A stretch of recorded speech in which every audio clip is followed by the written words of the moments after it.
Hello everyone, very warm welcome to my YouTube channel. और आज का हमारा टॉपिक है कॉर्डेट्स का। एनिमल किंगडम की क्लासिफिकेशन से ही टॉपिक है और क्लास है रेप्टाइल्स। तो जो रेप्टाइल्स होते हैं किस तरीके के इन्वायरमेंट में रहना पसंद करते हैं, क्या करते हैं, कितनी स्पीसीज पाई जाती हैं, कैसा उनका बॉडी स्ट्रक्चर होता है। तो सबसे पहले कि यहाँ पे मैंने ये डायग्राम लिया हुआ है लीजर्ड का। ठीक है, लीजर्ड का डायग्राम है। तो लीजर्ड का बॉडी स्ट्रक्चर कैसा होता है, कुछ बॉडी पे स्केल्स प्रेजेंट होते हैं इस तरीके के। आउटर कवरिंग होती है, ड्राई स्किन होती है, ट्रंक होता है, एक नेक होती है, आईज होती हैं, ईयर्स नहीं होते हैं।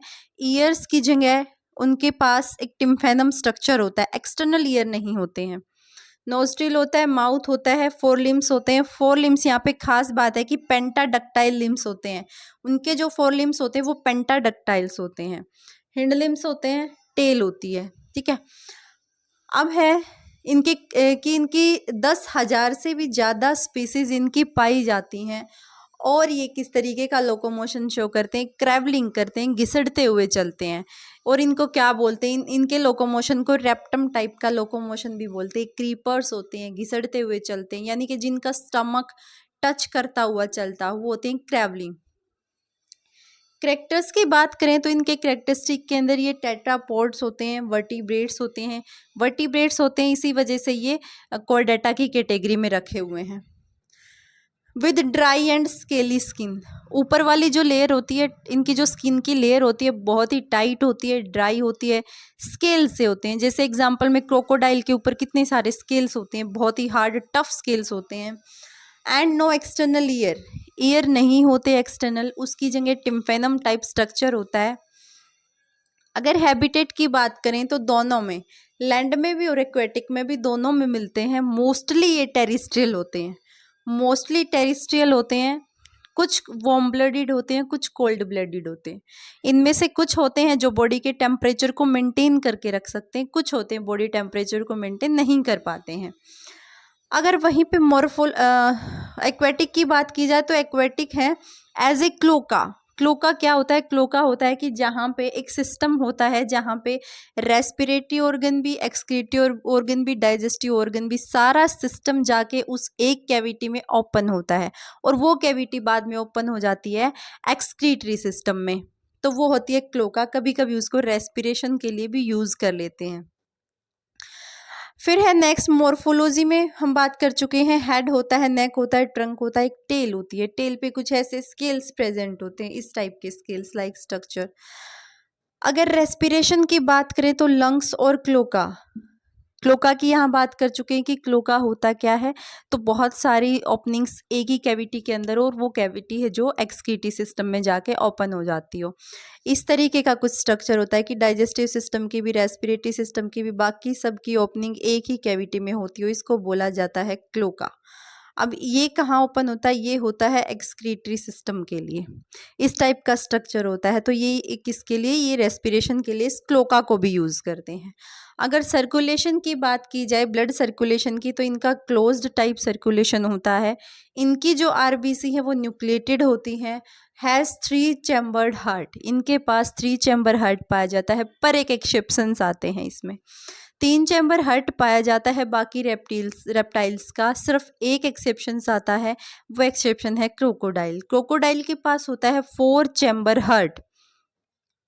अगर डाइजेस्टिव सिस्टम की बात करें तो इनके पास अच्छा खासा डाइजेस्टिव सिस्टम प्रेजेंट होता है, नर्वस सिस्टम प्रेजेंट होता है। 12 पेयर के अंदर क्रेनियल नर्व्स पाई जाती हैं। ये यूरियोटेलिक होते हैं, यूनिसेक्सुअल होते हैं, फर्टिलाइजेशन बॉडी के अंदर होता है। इनको फर्टिलाइजेशन के लिए स्पेशल वाटर की ज़रूरत नहीं होती।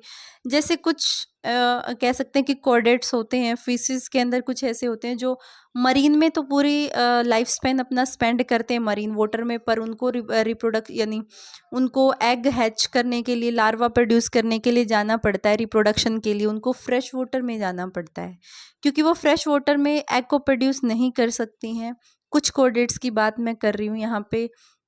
तो वो क्या करती हैं, फ्रेश वाटर में जाके वहाँ पे एग्स प्रोड्यूस करती हैं, और जब वो एग्स क्या करते हैं, कन्वर्ट हो जाते हैं लार्वा के अंदर, तो वो फ्रेश वाटर में नहीं रह सकते, वो फिर से मरीन में आते हैं और मरीन में आके अडल्ट हो जाते हैं। अडल्ट होने के बाद जब उनको दोबारा एग प्रोड्यूस करने होते हैं, रिप्रोडक्शन करना होता है, फिर से फ्रेश वाटर में जाते हैं।